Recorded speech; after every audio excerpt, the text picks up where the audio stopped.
Hi, hello, welcome to my Buyak TV channel. Today we're going to discuss a very important topic.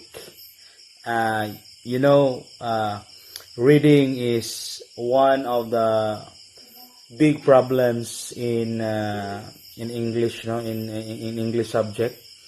Why? Because there are students who can read but could not comprehend of what he or she is reading. No, so according to the dictionary, when we say reading, that is to comprehend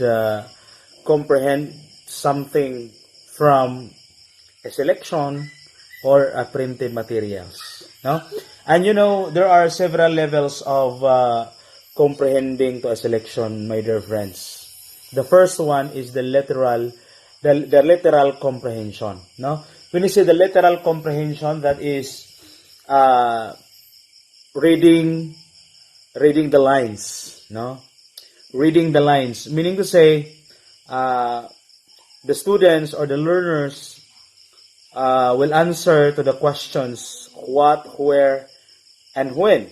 No, meaning to say the informations are found in the selection itself.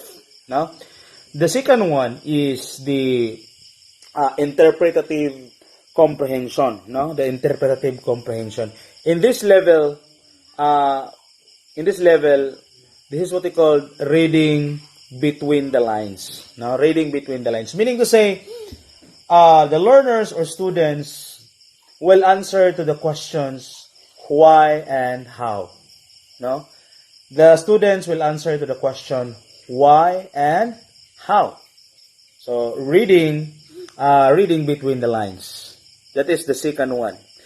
The third is the critical analysis. Now, in the critical analysis, the students will draw a conclusions or make a decision out from the reading passage. No, out from the reading passage. Okay, so that is the third one, the critical analysis, and the fourth one is the what we call integration and application.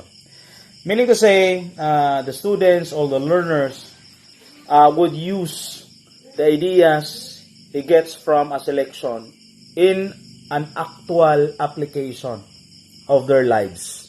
So that is the fourth level of comprehending a selection. I repeat, literal comprehension, interpretative comprehension, that critical analysis, and the integration and applications.